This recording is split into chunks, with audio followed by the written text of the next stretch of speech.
Parceiros oficiais do Escola em Voz, nesta terceira temporada, Joy Brinquedos. Diversão é assunto sério. Sote Educação, o seu sistema de ensino customizável. Jornada das Profissões 2026, por uma decisão consciente e inteligente. Elos Educação e Turismo. Sinep ISC, Sindicato das Escolas Particulares de Santa Catarina. Anderson Gross, o consultor número 1 das escolas particulares. Bom dia, boa tarde, boa noite para você que nos acompanha no seu podcast favorito de educação, o Escola em Voz. Mais uma vez aqui, sempre com convidados muito ilustres, e hoje com meu amigo, meu irmão, camarada Anderson Gross. E aí, Anderson, faça as honras. De novo a Coperv, de novo a galera da UFSC aqui, professor Manuel, professor Frank, revisitando-nos, né? Porque estiveram aqui para fazer o lançamento no passado da live. A nossa primeira e única live. A primeira e única, e também foi a primeira vez que foi lançado um vestibular da Universidade Federal em live aqui no sul do Brasil. Verdade. Professor Manuel, muito obrigado pela sua presença mais uma vez aqui no Escola em Voz. Muito obrigado, Anderson, muito obrigado, Rony. Prazer estar aqui também com o Frank, meu colega, parceiro de Coperv. Prazer estar aqui com vocês mais uma vez, dividir um pouco do nosso trabalho, da nossa tarefa aqui de potencializar o ingresso no ensino superior no Brasil, em especial na nossa Universidade Federal de Santa Catarina. Obrigado. Frank, seja bem-vindo mais uma vez.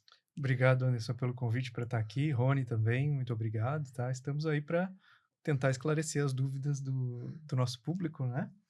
E trazer as informações sobre os eventos que nós estamos planejando aí para os próximos meses. Isso, já falando do... Por favor, continue depois.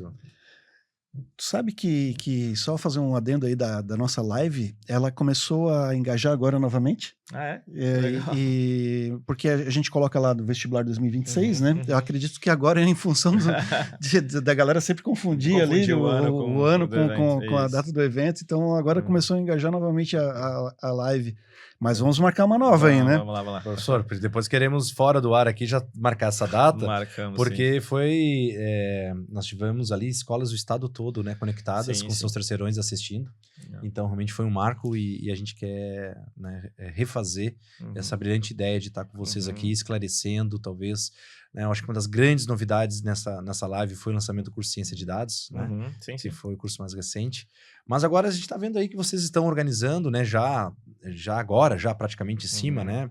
Em cima que eu digo do nosso episódio, mas já é um planejamento antigo, que é a Feira de Cursos. É isso aí, Anderson. A gente está indo para a 4ª edição da Feira de Cursos. É um evento que nos dá muito orgulho na universidade, organizado pela Pró-Reitoria de Graduação e Educação Básica da UFSC, hoje sob a responsabilidade da professora Luciane Carraro, que é idealizadora desse projeto. É um projeto que a gente acredita muito, que a universidade, ela fisicamente, inclusive o nosso campus Trindade, Florianópolis, não tem muros, né? Não. Mas ele parece que tem em alguns momentos, que as pessoas entendem que a universidade não é para eles e é para todo mundo, né? Para todos os grupos sociais, todos os perfis, todas as formas de pensar. E através desse evento a gente consegue divulgar os nossos mais de 100 cursos que a universidade oferece. Então é um evento que ele já surgiu grande, né? Ele está indo para a 4ª edição agora, e nos últimos anos a gente apresentou sempre mais do que 10 mil pessoas no evento. Ano passado nos aproximamos de 12 mil pessoas, só da comunidade interna, cerca de 1.500 pessoas envolvidas no evento, então é bastante gente. É um evento que vai acontecer agora nos dias 16 e 17 de junho, então muito próximo. As inscrições... Terça e quarta, né? É uma terça e quarta-feira. Então, com eventos basicamente os mesmos nos 2 dias, inclusive para facilitar a escolha. Sim. A gente tem conseguido repetir uma estrutura.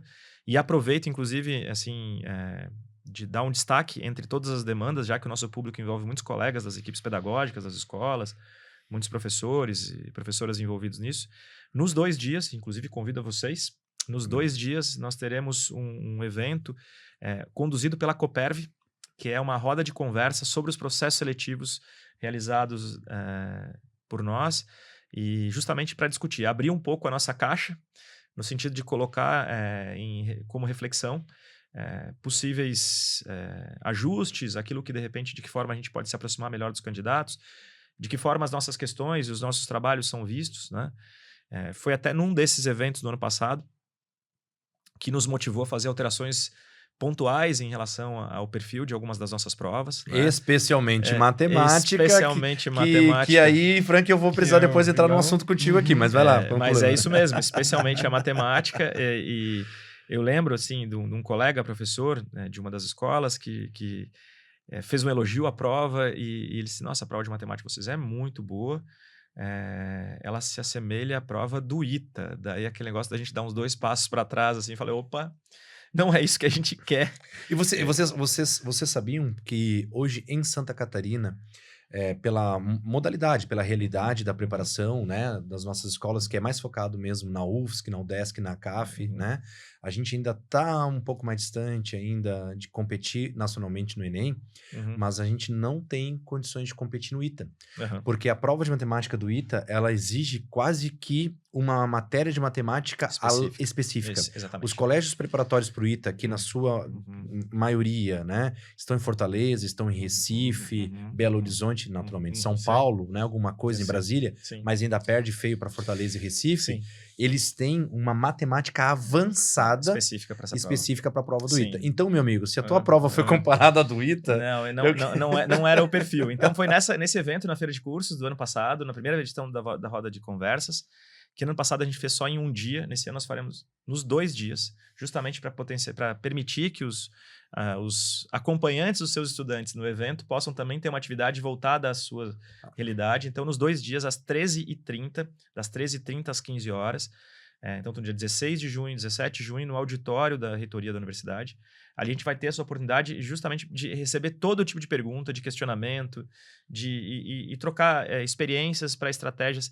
E vão desde o processo de inscrição, questão da validação das cotas, de como é que você escolhe o curso, há questões dentro da própria prova, há também o dia de aplicação da prova. Então, nossa ideia é que as 3 coordenadorias que envolvem a Coperv, que é a coordenadoria de TI, hoje sob a responsabilidade do Sr. Frank, a coordenadoria pedagógica, que eu estou coordenando, e a parte de logística, que é uma colega nossa chamada Vanessa Amadeu, essas 3 áreas sejam representadas nessa conversa para que a gente possa permitir um diálogo com as escolas e que a gente possa justamente entender melhor de que forma isso é observado pela comunidade externa e, se necessário, realizar ajustes. Então, a reflexão que tem efeito aqui no relatório, na prova de matemática que a gente falou, tá conectado também com a feira de cursos, que apresenta esses diversos cursos da universidade de uma forma muito interativa, com visitas guiadas, com estandes interativos, com palestras. É um pouco dessa nossa tarefa. Então, depois a gente tem um presentinho aqui para vocês que está exposto aqui. Obrigado. Né? A gente trouxe aqui para vocês um kitzinho da feira de cursos, tá? Queria deixar contigo com o Rony. Acho que podemos fazer a entrega agora já. Então. Opa! Olha só, primeiríssima mão aqui para vocês. Do céu. Muito legal. É isso aí. Então, é um evento que a gente tem um carinho especial e uma importância grande, né? Então, tem aí. Valeu. Contamos com a visita de vocês lá nos dias 16 e 17. Vai ser um prazer. Maravilha. E além das escolas, claro, o público em geral pode visitar. O público em geral, com certeza. Né? É isso aí. Então, é um espaço lá de muita troca de conhecimento e de descoberta também, porque muitos dos alunos do ensino médio acabam descobrindo que a UFSC tem cursos que eles nem imaginavam. Nunca ouviram falar. Os pais falam sempre dos mesmos, né? Aquele hall de 4, 5, e aí eles descobrem que a gente tem mais de 100 possibilidades, né? Então, acho que é muito bacana, inclusive, de já conhecer, poder visitar o espaço que futuramente serão estudantes. E a gente gostaria de parabenizar vocês pela escolha da data, né? Antes de a gente entrar, até para o público que vai acompanhar entender, claro que já está na capa do episódio, né? Mas para o pessoal entender, a visita da Coperv hoje aqui, nas pessoas do professor Manuel e do professor Frank, se dá em virtude de nós fazermos aqui um apanhado sobre o último concurso vestibular da Universidade Federal, olharmos um pouco o relatório, ver curiosidades, né, o que nos surpreendeu, o que vocês trazem também de observações para a gente poder trazer para o público um olhar. Mas sobre a feira de cursos, vocês foram muito felizes na escolha da data. Tá? Fazer a feira de cursos no primeiro semestre é essencial. Tomara que vocês nunca mudem de ideia sobre isso. Porque no segundo semestre as escolas não têm condições de sair com os estudantes em função de que é o calendário mais apertado. Nós temos esse ano um ano político, né? Então nós temos várias situações que fazem com que isso dificulta. A gente escolheu essa data, entre outras coisas, Anderson, porque nos primeiros anos nós fizemos junto com a divulgação e inscrição do vestibular. Sim, então era a ideia de conectar. Isso. No entanto, a gente percebe que a escolha, apesar da feira de curso ter um papel muito importante, a escolha do curso ela depende também de um amadurecimento. Né? Isso. Então, a gente não pode ser nem tão distante mas também não tão em cima do laço da hora de registrar essa inscrição.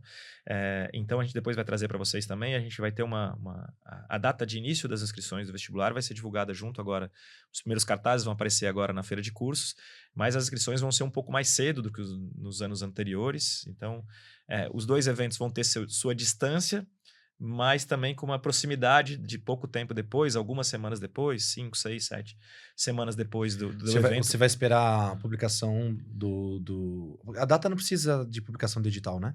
Não. Tu já pode mencionar a data? Podemos mencionar, sim. As inscrições, elas acontecerão entre, né, Frank, 12 de agosto a 17 de setembro. Nos anos anteriores, nós tínhamos início geralmente em setembro, outubro. Isso.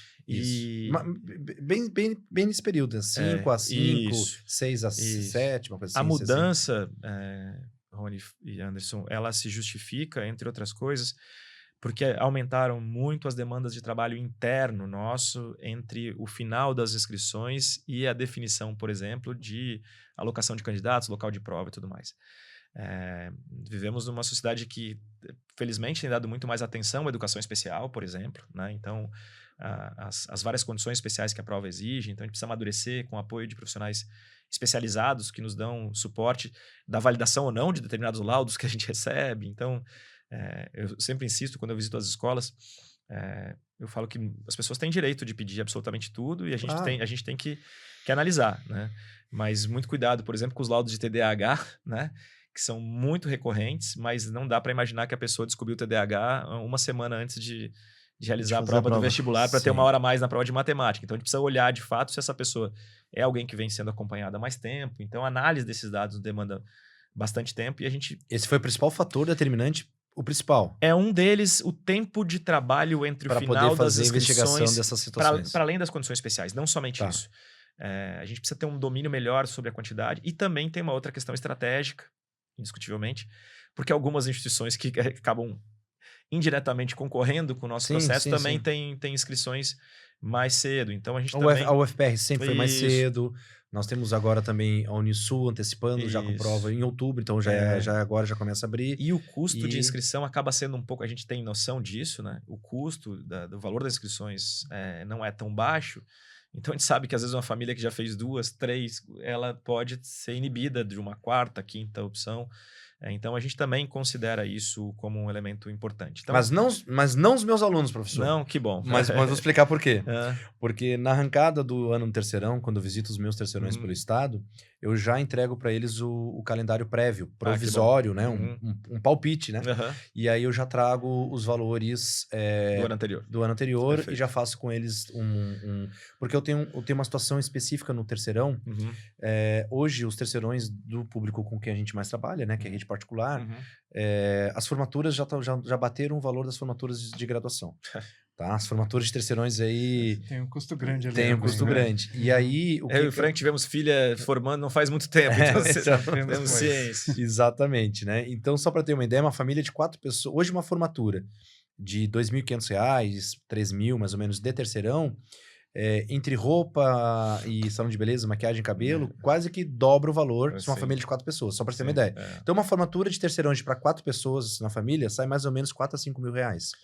E aí, vem daí os vestibulares mais caros do Brasil estão aqui. Não sei se você sabe, são nossos, né?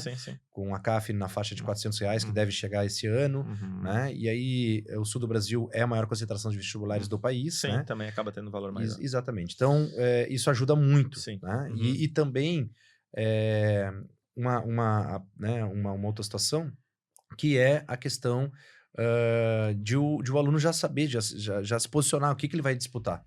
Né? Onde ele quer ficar também depois, né? Porque tem exato, isso. Exato. Muito bem.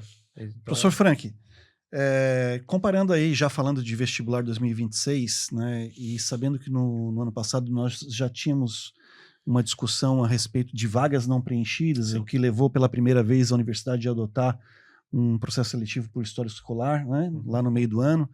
Como é que foi o vestibular agora de 2026 comparado a 2025 com relação a essas vagas, ao preenchimento delas, e o que está gerando isso de novos processos? Nós conseguimos um resultado expressivo esse ano, tá, em relação ao preenchimento de vagas. Como vocês sabem, nós fazemos logo após o vestibular, o processo de reopção, né? Onde há um preenchimento de parte dessas vagas, e depois são feitas ofertas por histórico escolar, tanto em fevereiro, né, quanto agora no meio do ano, tá? Para preenchimento das vagas disponíveis para o semestre que está prestes a começar. Então, nesses processos todos, a gente tem preenchido 99% das vagas, tá? Esse total preenchimento, ele ocorre com o processo do meio do ano aí? Ou já consegue-se isso... Com o processo do meio do ano. Meio do ano, tá? É isso. No processo de meio do ano agora, né, nós abrimos as inscrições ontem para o processo seletivo 2026-2, nós estamos oferecendo 385 vagas em 29 cursos. Essas tá? 300... A tendência é preencher boa parte dessas vagas, tá? Sim. E o que não for preenchido vai ser ofertado por histórico escolar. O histórico é sempre a terceira alternativa, nesse caso da metade do ano, a segunda. Naquela discussão que a gente, em outros momentos, já fizemos, a gente entende o histórico como aquela alternativa depois que as outras já foram esgotadas, e especialmente aquela pessoa que está fora, que não se encorajou para fazer uma prova, são cursos de menor procura. Então, muita gente já parou de estudar mais tempo, talvez esse seria o perfil mais próprio para essa modalidade, do que eventualmente aquele aluno recém-egresso do ensino médio. Para esse, a gente entende que tanto a prova do Enem, através dos seus sistemas, seja SISU ou sistemas próprios que a gente realiza, ou através da prova, seriam mais adequados para os cursos, pelo menos, de maior média procura para cima, né? Sim. E quando vocês fazem o vestibular em dezembro de cada ano, vocês têm, com esperança, claro, tem as vagas do SISU, que tem que ser aguardadas, mas as vagas da Universidade Federal, né, estão previstas com 70% delas via vestibular. A esperança de vocês é fechar, claro, essas 70 vagas no concurso de verão, tanto para os ingressos do primeiro semestre quanto do segundo. O aluno, quando vê o seu nome no listão, tá, que está para a turma do segundo semestre, pela posição, naturalmente, ele tem que avisar vocês também, junto com o aluno do verão, correto? Sim. Ó, eu aceito... ele registra a matrícula. Ele registra a matrícula. Sim. Estou matriculado, porém minhas aulas começam em agosto. Exatamente. Ele não é um aluno ainda, não é um aluno que está... Tem um termo que usa para isso, né, Frank? Ele não é aluno regular ainda, porque ele ainda não começou o semestre, ele não consegue, por exemplo, frequentar o restaurante universitário. Tirar a carteirinha de ônibus. Essas ainda não, porque as aulas não começaram. Sim, ele não tem atestado de frequência. Não tem atestado de frequência, mas ele já consegue... ele já tem a sua vaga preservada para o segundo semestre, de acordo com a sua classificação. Podendo, eventualmente, por algum motivo, se ele demonstrou interesse, né, Frank?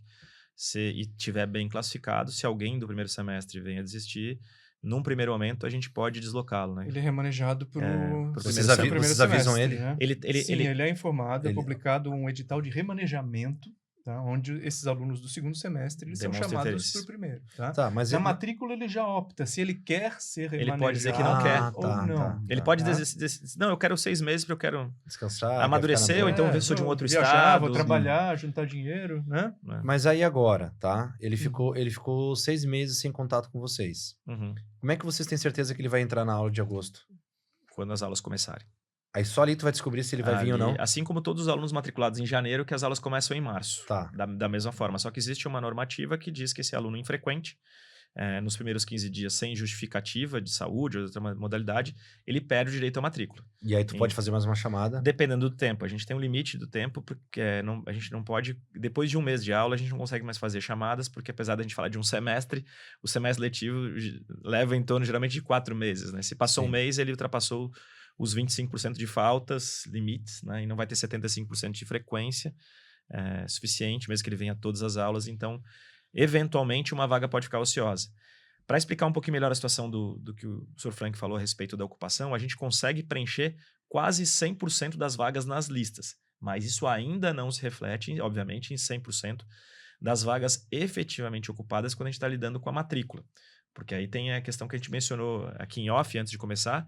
Por exemplo, o SISU consegue listas fartíssimas, mas a gente faz muitas chamadas porque o estudante está na lista, mas às vezes não vem efetivamente fazer a matrícula, cursar, ou se matricula e não vem. Então, a gente tem ainda esses limitadores, né, Frank? Tem alguns casos onde ele faz a matrícula, principalmente os cotistas, né? Apresentam a documentação para matrícula e a matrícula é rejeitada. Rejeitada, porque não atendeu Porque não atendeu os critérios ali das categorias de cotas, tá? Tá, mas esse 385 que vocês vão ofertar agora para 2026-2, então vocês já sabem desse 385 desde o final das listas do verão? Não. O número era bem inferior. Bem inferior. A questão é que o número sobe, né, Frank? Ele sobe em função das chamadas, né? Então, você não tem efetivação de matrícula, vai chamando e em alguns cursos esgota a lista. Tá. E aí essa vaga fica ociosa. E esses 385 que vocês vão chamar agora não é de ninguém que desistiu, né? Porque Pode ser de alguém. também. Pode ser. Não é? Existiu alguém que não fez matrícula ou até alguém que fez a matrícula. Não veio nos primeiros dias ali. Ou que não veio nos primeiros dias. Ou por exemplo, solicitou cancelamento. Porque para fazer uma matrícula em outra instituição pública, ele tem que cancelar. Mas se ele fez numa particular e ele não avisar vocês ainda estão esperando por ele. Nós não temos como saber. Se ele está previsto para começar em agosto, a gente ainda está esperando por ele. E então vamos lá, gente, assim, ó, por favor, fazer aqui uma prestação de serviço, se vocês me permitem rapidamente, você que está acompanhando, diretor de escola, professor, coordenador, pelo amor de Deus, não só na Universidade Federal de Santa Catarina, qualquer universidade, de qualquer instituição que você estiver concorrendo a uma vaga, e justamente se ela for pública gratuita, portanto, né, pública gratuita, e vai ser, por favor, né, se você mencionar, se você assinalar, se você entregar documentação, se você registrar a matrícula, e porventura, por alguma razão que seja sua, e aqui não estamos julgando a sua decisão, que você não vai permanecer na instituição, que você avise, então, a instituição para que ela possa ter tempo de remanejar essa vaga e o recurso e a oportunidade seja dada a um outro jovem que talvez esteja tão esperançoso aguardando por isso, né? Porque senão aí acho que o prejuízo é grande e a gente não consegue mais recuperar. Eu queria aproveitar o espaço de vocês também para fazer um outro apelo importante que tem relação com o mesmo cenário. Por alguns anos atrás, muitos estudantes se inscreviam, estudantes de ensino médio, mas não concluintes do ensino médio, se inscreviam em alguns cursos para ver depois o seu nome aprovados. Por exemplo, eu estou no segundo ano, na segunda série do ensino médio, a primeira série, quero fazer um vestibular, vou fazer para um curso que acho que vou conseguir passar com o meu desempenho, mas não poderei me matricular, porque eu não tenho o diploma. Isso. E aí esse era um hábito, justamente porque há alguns anos atrás nós não corrigíamos todas as redações e todas as questões discursivas, e alguns queriam saber do seu desempenho, a gente corrigia um percentual pequeno, a gente avaliava um percentual pequeno. 5 vezes o número de vagas. Isso, mas isso nós fizemos uma alteração, até foi depois da minha chegada junto com o professor Frank na Coperv, que nós percebíamos que tínhamos muitas vagas que de fato não eram ocupadas porque muitos candidatos colocavam isso e eram alunos da segunda série. Nós tivemos um ano, inclusive, de uma situação bastante constrangedora, que o terceiro colocado geral no vestibular era um aluno da segunda série do ensino médio. Foi premiado, ele chegou, ele não pôde fazer matrícula que ele não tinha concluído. Né? Era um dos pequenos gênios aí. Mas aí o que acontece é que o nosso apelo é o seguinte... Que já era na sua época isso? Sim. Já foi recente isso. Porque anterior à sua época teve um menino que acho que ficou entre terceiro ou primeiro colocado no vestibular da UFSC, isso há bastante tempo, uns 10, 12 anos, que era o segundo ano em Química. Tá? Mas eu lembrei, inclusive eu lembro de que colégio ele era. Eu não vou dar o nome dele, que eu até sei de cabeça, mas posso dizer que tem origem oriental, então assim, ele sabe de quem os colegas sabem de quem eu estou falando, alguns que eu sei que acompanham aqui. Mas esse motivo fez com que nós alterássemos e passássemos a corrigir absolutamente todas as redações e até todas as questões, até dos treineiros, e o nosso apelo para que eles se inscrevam como treineiros, justamente para valorizar a vaga pública, porque de repente tem alguém que de fato tem interesse e pode ocupar, e aí não ocupa, né? Fica aquela fila. Então, e acrescendo a isso, né, Frank, nós fizemos uma outra mudança importante. Fizemos um ranking dos treineiros. Tá? Então, se ele quer aparecer na lista, ele vai aparecer na lista como um dos primeiros treineiros. Essa foi a novidade desse último concurso. Nós fizemos há 2 anos já, está disponível. Nós fizemos esse ranking. A gente sabe que às vezes alguns cursinhos podem utilizar isso mas aí cabe usam para concessão de bolsa. Claro. Então, mas faz parte dele. Candidato mas também, do próprio aluno. Mas não foi por essa razão que nós fizemos. Fizemos justamente para que eles tivessem essa possibilidade de aparecer, de ter dimensão do seu desempenho. né? Então, isso foi um efeito muito bacana, porque a gente aumentou muito o número de treineiros. 10 primeiros? Os 10 primeiros. Os 10 primeiros? Inclusive, nos últimos Frank, anos... Frank, não custa nada, Frank. Dá pra fazer os 50 primeiros. Dá de fazer. É só fazer, aplicar Inter. É uma boa ideia. É uma alternativa. Vamos fazer os 50 primeiros, porque senão os 10 primeiros vão ser basicamente de 2 ou 3 colégios, pode ser. Tá certo? E aí colégios que estão... batalhando, ele não aparecem tanto. Que estão lá buscando, que estão prestigiando a universidade, que estão em outros rincões do estado. Vamos levar a demanda de vocês aqui, representando as outras escolas. Mas assim... Os 50 primeiros, uma lista com 50, porque, poxa, né? Valorizar esse meu coach nas escolas, né? Não é. Mas tem uma coisa legal. Cara, as escolas, o menino que tá no interior... Com certeza, né? Eu faço volta... Né? Porque os 10, eu já vou te dizer, os 10 primeiros eu vou dizer... Não, tudo bem. Entendi. Tá. Mas assim, para acrescentar isso, a gente teve um efeito positivo nas visitas às escolas. Tá certo. Eu contei com muito apoio de alguns dos cursinhos e colégios que têm um grande número de candidatos que nos apoiaram nesse sentido. A nossa contrapartida foi a criação dessa lista, né? Não foi uma negociação, mas digo assim, foi uma coisa que a gente achava que poderia ser bacana, e isso tinha um efeito positivo, tanto é que nos últimos anos a gente tem geralmente entre os cursos mais concorridos a função o curso treineiro, que na hora de inscrever eles têm que escolher um deles, e quando escolhem treineiros, então aumentou muito, mas eu acho que aproveitar o espaço do canal para que a gente consiga ampliar isso, pensando justamente na valorização da vaga pública, de que outras pessoas que estão na lista, às vezes um curso de pouca procura, mas que de repente não dá tempo daquela pessoa que era grande oportunidade, porque a gente teve que chamar vários de segunda série do ensino médio e que não poderiam fazer matrícula e não dá tempo para começar. Bom, já que a gente está nesse tema, vamos para esgotar ele, já vou aproveitar e colocar um aqui que já fica no mesmo cenário para a gente virar a página. Já vou entrando completamente numa... Eu sei que é polêmico, mas a gente tem que tratar ele, tá? Que é a quantidade absurda de isentos não participantes. Isso aí tem que mudar. Não dá pra gente aceitar a situação em que 3.000 e tantos candidatos foram agraciados com direito legítimo, porque a documentação prova que eles têm o direito de isenção. Não estou discutindo isso, tá? Lei é lei, vamos aplicar, vamos seguir. E quem não tem como pagar os 192... se lá mostra na lei e nos critérios e no regulamento, na documentação dele, se ele comprova a necessidade de isenção, então que a gente isente, tá? Sem nenhum problema. Agora, quando você toma uma decisão de solicitar à universidade que ela isente você e que você assume o compromisso e você tem ali dos 3.000 e tantos, tá? Metade, né? 1.164, eu acho, que não compareceram. Isso é não vou usar a palavra aqui em respeito a vocês, mas isso é uma sacanagem.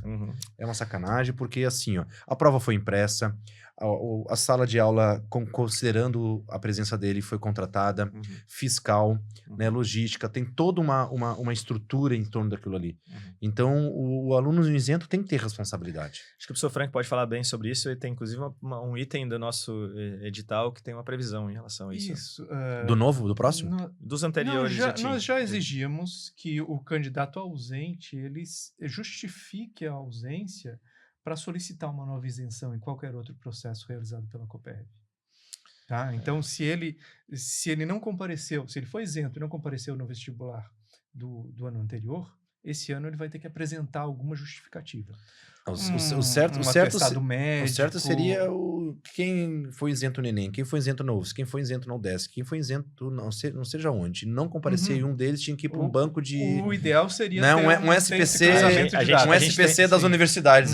O cara não... Em relação ao teoria, não tenha dúvida, isso aconteceu. Esse rigor foi um pouco... relativizado, mas deve ser retomado parcialmente, assim, nesse processo agora com mais intensidade. Vou te confessar que isso foi criado ali pré-pandemia, e em seguida veio a pandemia, e aí as justificativas e a análise de justificativa de ausência naquele momento eram muito complexas, porque eram as questões sanitárias. Tá, tudo bem. Então, hoje a gente não tem mais demanda, mas vou te trazer um outro dado bem relevante que compartilha com a tua preocupação e com aquilo que você analisou. Infelizmente, os processos que são gratuitos são aqueles que a gente tem o maior índice de faltantes, disparado. A gente tem alguns processos de vagas suplementares ou de alguns cursos que têm alguma particularidade, algum curso de educação do campo e outros que a gente, eventualmente, por alguma razão, não tem cobrança de taxa de inscrição, e ali a gente tem o maior número de faltantes. E isso nos angustia, né? Nos deixa muito desconfortáveis. Então, a aplicação efetiva desses itens que estão previstos no edital, a gente entende que é uma demanda muito importante que a gente precisa intensificar. É uma análise muito difícil da justificativa, analisar a justificativa do porquê da falta e proceder. E a gente tem, às vezes, também os limites de amparo legal para algumas dessas situações. Então, mas isso está no nosso horizonte, está na previsão do edital, e a gente faz isso e precisa reforçar um pouco mais isso ainda. Vocês têm um percentual disso, um número de, assim, por exemplo, desse total de faltantes, o quanto que representa os que retornam com a justificativa para tentar uma nova isenção? Não sei se... bem pouco. Porque abaixo assim, de uns 20%. A gente pensa, parte do pressuposto que são alunos de escolas públicas, Sim, né? Majoritariamente. Só pode. Ou bolsista integral em escola particular. E que aí tem uma condição social também atrelada, né? Porque às vezes ele abdica do vestibular para entrar no mercado de trabalho. A maior parte está relacionada ao mercado de trabalho. A justificativa que aparece é a maior parte disso. Às vezes não é uma falta pura e simples por acontecer, né? Mas que não isenta ele da responsabilidade de mas ele tem né? direito, inclusive no trabalho, de solicitar. A gente apresenta. Isso é uma coisa para através do próprio canal, das conexões com quem tem esse direito, a gente apresenta, é possível depois, através do sistema, né, Frank? Pegar um atestado de que compareceu na prova, então com isso ele tem justificativa legal no trabalho dele para faltar. Claro que alguns não estão tem tanto medo de perder o emprego que às vezes, mesmo com a justificativa legal, não apresentam, mas ele tem esse direito a partir de um próprio documento emitido pela Cooperv no evento. Palpite vale aqui? Palpite pode palpitar? Será? Pode, né? Claro. Vamos ter os casos que são legítimos, que a gente vai sempre recebê-los, mas eu vou palpitar que 80% usando Pareto aqui é negligência e omissão mesmo, não estou pagando ninguém aí. É possível. E se falar de Universidade Federal de Santa Catarina, nós estamos falando em quase 500 mil só de prova. Só de prova. Sim, né? Só de taxa, desculpa, né? Se nós juntarmos a Federal do Rio Grande do Sul, se nós juntarmos o FSM, o FPR, o DESC, Enem, só o sul do Brasil deve ter mais de 5 ou 6 milhões de despesa em provas não realizadas. Não realizadas, mas de inscritos, tá? Sim. Inscritos. O cara se inscreveu, ou seja, alguém está esperando ele lá e ele não apareceu. Seja no Enem, seja aqui, seja lá. Isso pra gente, do ponto de vista operacional, ele é muito ruim. Nós conseguiríamos, se tivéssemos maior cuidado, se soubéssemos da ausência, o isento que nos avisasse que não comparecerei, por exemplo, alguma coisa assim, tivéssemos um mecanismo dessa forma, nós diminuiríamos o impacto, inclusive, eventualmente, isso poderia até contribuir para diminuir o próprio valor da inscrição, porque o custo operacional está contabilizando também toda a operação, né? Então, acho que é um conjunto de fatores. Eu não discordo, não sei os números, não vou te falar, não vou moderar até pelo cuidado que a gente tem que ter aqui no nosso caso. Não, claro. Mas eu entendo o teu olhar e não discordo. Eu fiz um cálculo rápido por cima. Professor Frank, o que aconteceu com a prova de matemática, professor? Me conte, como é que foi essa conversa lá? Você tem que contar para nós. Vocês chegaram no colegiado lá da matemática e, turma, seguinte, os caras dos colégios estão apedrejando meu carro. Quando eu vou pegar meu carro, o estacionamento da escola tá arriscado. Pneu furado, ameaça a minha família. Como é que foi, cara? Não chegou a tanto, mas é claro, a gente ouve os comentários, né, dos professores, dos próprios estudantes, né? E tinha essa percepção que realmente a prova estava um pouco mais difícil que as outras. Sim. Tá? Ela não conversava no contexto com ela subia um nível realmente bem considerável. A média em matemática era mais baixa que nas outras disciplinas. Tá?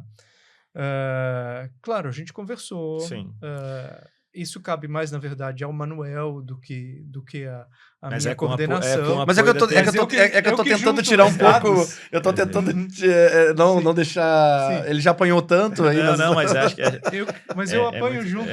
Nós estamos juntos. A gente trabalha muito em conjunto. A gente todo ano analisa e tenta parametrizar isso, né? É interessante que as provas tenham uma média semelhante, né? Sim. Mas é tu que chega pra ele e diz assim, Manuel, olha aqui, essa questão 7 aqui de matemática, cara, aqui ninguém acertou, bicho. É assim que chega. Cara, tem... Isso aparece. Ele de analista, ele falou aqui temos... A gente produz os relatórios, tá? Inclusive, eu trouxe aqui para mostrar para vocês. Eles estão publicados. Trouxe pra mostrar, mas vai deixar isso com a gente, certo? Imprime outro pra você lá depois. E quem quiser também tá na página do vestibular. Nós olhamos lá. Todo ano a gente publica o relatório do 700 e poucas páginas. Com a análise das provas, tem análise questão por questão. Comentado. Lá, tá? Então, inclusive a análise pedagógica da questão. Sim, sim. Né? A gente via que a média de matemática nos gráficos, né, era mais baixa do que nas outras disciplinas. Claro que a gente entende que matemática é o receio de muita gente. Né? É um problema nacional. Muito é um problema nacional. tem dificuldade em matemática. Problema brasileiro, né?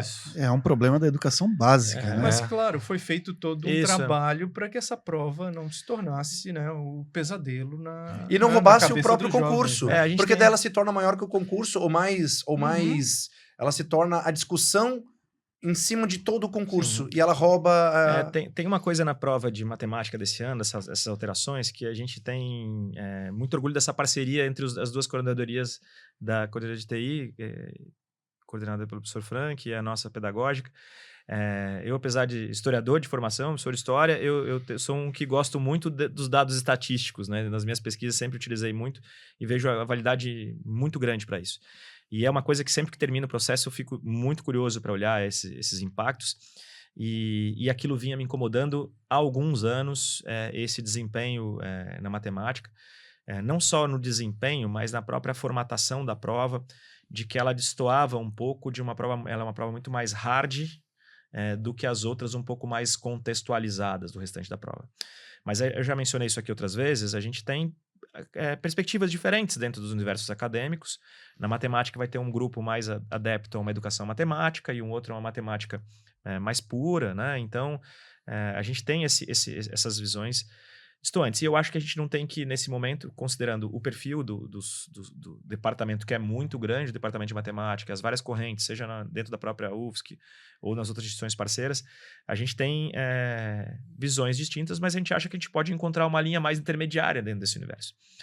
E aí, no ano passado, também uma informação, de certa forma, em primeira mão, nós subcontratamos uma equipe externa à banca para fazer uma análise mais detalhada do que estava levando isso. E para dizer que a gente essa fala que eu vou passar aqui agora é para mostrar que a gente quer olhar isso dentro do processo e entender que a gente também tem fragilidades as quais a gente precisa amadurecer. Nessa análise, por exemplo, nós percebemos que nos últimos anos nós víamos dando uma importância maior a conteúdos que eram necessários nas primeiras fases dos cursos de graduação nas engenharias, por exemplo, né?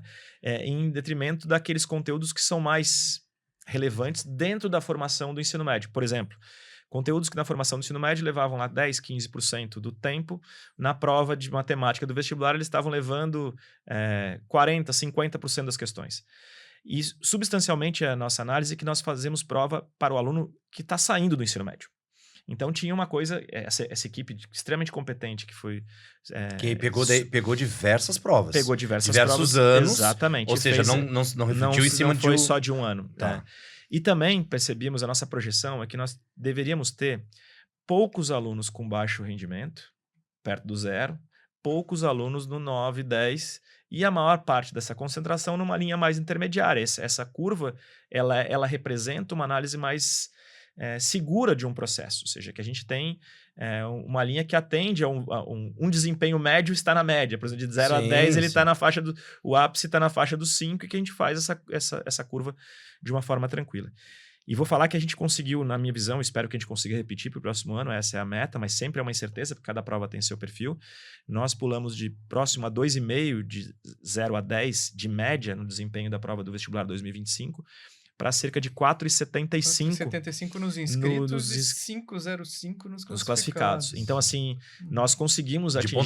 De pontuação. Ou seja, média. Entre todos os inscritos que realizaram a prova, de 0 a 10, a média chegou em 4,75. Então, esse número para a gente representa onde a gente acha que onde a gente quer chegar. E isso também alcançou outras áreas, né? Mas isso não exclui que, eventualmente, no ano que a gente acerta numa, a gente percebe que outras áreas também, que achavam que estavam muito tranquilas, ficaram fáceis demais. E o mesmo processo de também entender que, eventualmente, uma prova está sendo fácil demais, também não atende o nosso objetivo. Sim. Não, sem dúvida. Então, a gente precisa ter um equilíbrio. Imagina você diferenciar, né, aqueles milhares de candidatos de medicina. A diferença entre o primeiro sutil. E o último classificado é muito sutil. Então, a gente tem que ter questões fáceis, médias e aí as difíceis. Né? Então, vou fazer um relato aqui de casa, né? Uhum. Meu filho saiu frustrado da prova de matemática.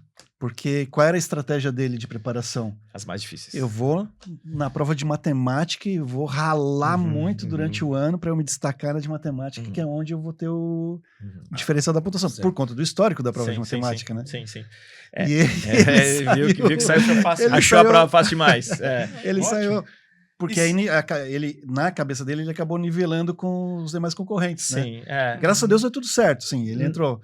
Mas ele tinha essa concepção de que ele viria para uma prova mais pegada, mais difícil ali da matemática. E para um candidato de engenharia, ele está muito bem. Ele fez muito mais alto do que as outras disciplinas, é a estratégia. E ele vai chegar no curso muito bem preparado, né? Que é um outro desafio, ou seja, tu vai chegar lá, entra no curso já podendo dar conta. Então, esses dados, eles nos ajudam a enxergar a prova de uma forma cuidadosa e esse equilíbrio que é o que a gente pretende. Equilíbrio, acho porque a gente tem que ter questões fáceis, introdutórias, questões intermediárias e questões mais difíceis. Porque se eu só coloco questões intermediárias e difíceis dentro da mesma prova, eu não consigo diferenciar aquele que não sabe absolutamente nada daquele que já sabe um pouco mais, né? Da mesma forma que se tudo é fácil, eu também não consigo fazer a mesma coisa. Então, essa parceria dos dados estatísticos com a análise pedagógica, ela é uma tarefa muito importante. E aqui, nesse relatório apresentado recentemente, que vocês tiveram acesso, que está disponível na nossa página, ele mostra tanto na parte pedagógica a análise feita por nós da coordenadoria, tem um texto que faz uma reflexão geral sobre o processo. Que é bem no início, né? Bem no início. Eu li. E aí a outra parte é feita pelas próprias bancas. Que vão então, observar cada questão, inclusive... Mais detalhado do que eu passei. Estatisticamente e até analisando... Cada item. O problema de, olha, tempo verbal, que eu vi numa de língua portuguesa. Olha, deu para perceber que metade dos candidatos tiveram dificuldade... não sei o que lá do tempo verbal, ainda é um... Isso. A gente percebe carências, né, de alguma forma, em parte da educação básica, porque tem coisas que a gente pode entender que de fato são difíceis.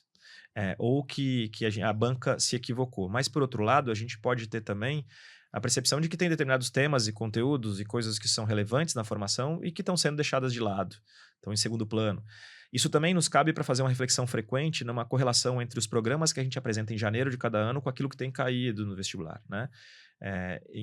Essa é uma meta que eu venho colocando cada vez mais também com o suporte desse auxílio estatístico, de nós percebermos qual a frequência que determinados conteúdos estão caindo nos vestibulares e também de que forma aquela lista enorme do programa, para a gente possa refletir. Será que o nosso programa precisa ser atualizado? Então, eu peço todos os anos para que as bancas olhem esse programa. Quando eu visito as escolas, algumas nos questionam sobre isso.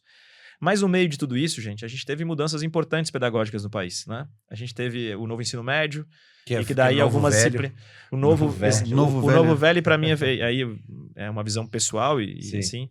Felizmente que aquele primeiro novo virou velho, porque em algumas áreas em especial foram duramente afetadas e afetaram severamente as nossas provas. Em especial, eu faço destaque às áreas de Química e Física, que uma das referências nossas é o ensino público estadual, né? Porque a gente precisa dar uma prova que contemple a todo mundo. Então, se uma rede estadual de Santa Catarina reduz da forma que reduziu a carga horária e os programas de Química e Física, eu não poderia valorizar demais justamente aqueles assuntos que estavam sendo retirados do programa. Então, nós sofremos aquele impacto naqueles anos, dos primeiros anos do novo, velho ensino médio, e agora com esse aumento da formação geral básica, a retomada de carga horária da formação geral básica, em parte esse efeito vem sendo reduzido, né? Então, eu acho que ali foi um dos grandes problemas, né, na minha concepção. E dentro trazendo agora aí, vamos lá, alguma questão anulada?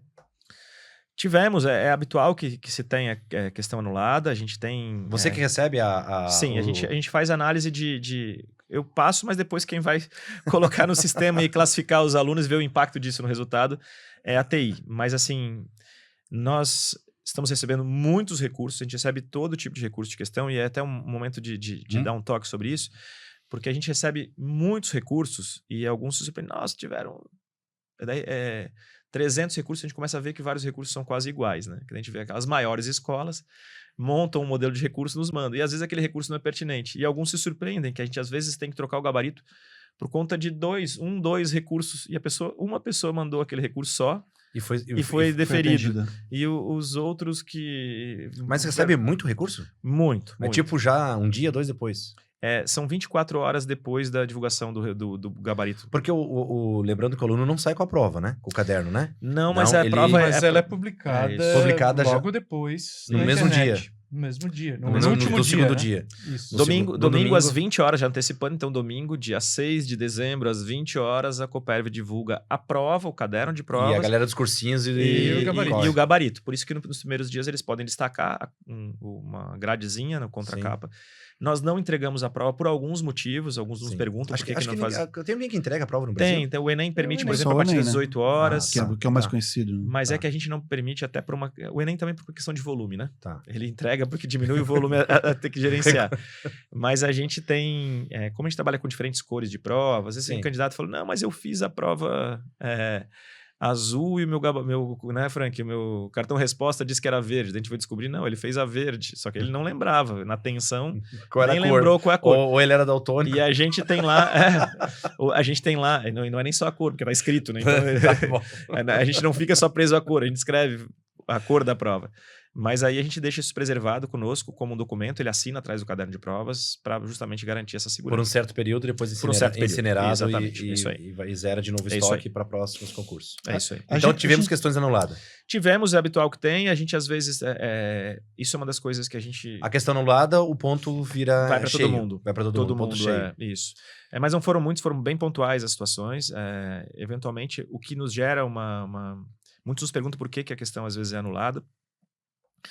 Porque se a questão, por algum motivo, ela pode gerar uma duplicidade de interpretações, ela não nos interessa, porque eu não posso ter duas respostas para a mesma prova. Não posso ter dois gabaritos diferentes. Sim. Então, se um item, por algum motivo, pode merecer uma outra interpretação, a banca pensou naquela perspectiva, não que a banca esteja necessariamente errada. E, às vezes, pode ter um equívoco processual, ou seja, por exemplo, uma conta fazia uma fórmula, uma resposta, que era para dar um resultado. Por algum motivo, aquele resultado foi mal construído ali em algum momento e ficou, e a gente tem um amparo, tem uma contagem, não é habitual em algumas áreas, mas em outras pode ter. A gente tem gente que faz vestibular, que já é especialista na área, né? Sei lá, alguém que fez um doutorado em química e vai fazer uma faculdade para uma engenharia, para outro lugar, e daí caiu na prova, e era área de conhecimento, percebeu alguma situação. Então, a gente tem isso, mas... Ou ele faz porque ele é mentor também. Ele é mentor de cursinhos, pode ser. Né? Mas a gente tem tomado muito cuidado aqui, já dizer para quem usa desse artifício. Eu sempre brinco que quando existe o doping surge antes do antidoping, né? Ou seja, primeiro as pessoas pensam em como fazer e depois a gente vai aprendendo a se defender, né? Isso serve para segurança de fraudes em processos e de toda a natureza. A gente vai sempre acrescentando itens da nossa proteção. E uma coisa que vem acontecendo muito é que tem muita gente usando a inteligência artificial para elaborar essas solicitações de recursos. Sério? Não estou questionando. E muitos nos falam, vocês também utilizam inteligência... Não, a nossa inteligência ela é humana ainda, que analisa individualmente cada processo, mas a gente percebe alguns mecanismos que essas IAs produzem para gerar o recurso, de tentar ludibriar a banca no sentido de fazer um convencimento para que aquele argumento seja considerado verdadeiro, quando muitas vezes, por exemplo, numa redação, numa questão discursiva, não tem nada a ver com o que o candidato efetivamente escreveu na sua resposta, no seu texto. Então, a gente também está se adequando a esse modelo, e não faz diferença você elaborar uma resposta feita IA ou que você tenha feito uma solicitação de uma linha em 3, 4 palavras, a gente vai analisar da mesma forma, vai rever a prova do mesmo jeito, independente do grau de complexidade do argumento que foi construído. Professor, eu tenho uma pergunta que ela assim, eu preciso entender. São duas discursivas. Sim. 2022, eu acho, o 23 teve uma discursiva que durou 4 páginas. Sim. Aquela lá da usina. Sim. Aquela foi longa. Então, a gente estudou e fez algumas alterações depois disso. Foi aquela... 4 páginas numa discursiva. Isso aqui, depois tinha até a letra... Acho que tinha até a letra G, eu acho, assim, era, né? Tinha até a pergunta G. O vestibular de 2020 foi o último com pré-pandemia, em dezembro de 2019. ele tinha 4 questões discursivas no terceiro dia de provas, que era uma segunda-feira. Que não podia zerar o conjunto que tu desclassificava. Em 2022, nós retomamos o vestibular, depois de não ter tido o vestibular 21, e nós fizemos, tentando diminuir o tempo de permanência, diminuímos de 3 para 2 dias e retiramos naquele ano as discursivas. Elas voltam em 23. Que vem essa da usina nuclear. E aí nós falamos, não vamos poder ter 4, vamos ter 2. Mas aí a gente também mas aquela lá vale por 2, hein? Exatamente o que eu ia falar. As 2 questões discursivas daquele ano, dá para dizer que elas tinham o mesmo tamanho que as 4 anteriores. Ou seja, a gente estudou isso e a gente refletiu que aquela foi muito desgastante. Porque aquela envolveu, inclusive, 5 de 6 áreas possíveis nas provas. Pois é, essa é a pergunta que eu quero fazer, tá? Que eu acho que o dilema que todo mundo quer descobrir, que eu quero e todo mundo quer, é como que vocês definem as áreas das discursivas? Porque é o que todo mundo quer ter chance de, pelo menos, preparar o seu alunado, certo? Como que vocês chegam a, pelo menos, falar com o colegiado assim, ó, esse ano vamos vir com ciência da natureza e exatas, mas não podemos deixar ciências humanas de fora, porque são 2. Já podemos apostar que vem uma de cada? E corroborando a informação, o número de alunos que zeraram as discursivas nesse vestibular ele aumentou com relação ao ano passado, né? A gente pode destacar aqui algumas informações por partes. Primeiro que, assim, eu sou um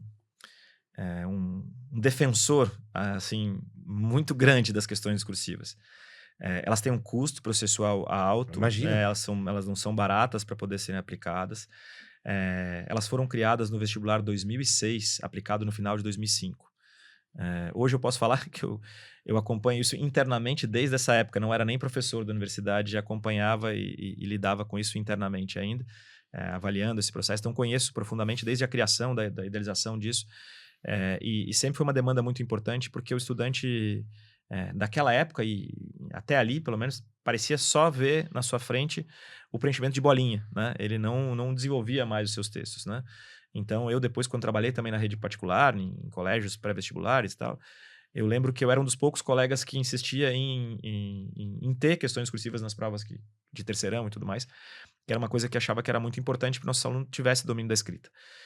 E esse foi um dos objetivos fundamentais da inclusão delas. Infelizmente, às vezes, e por partes, ela não atende em 100% o que se idealizou, né?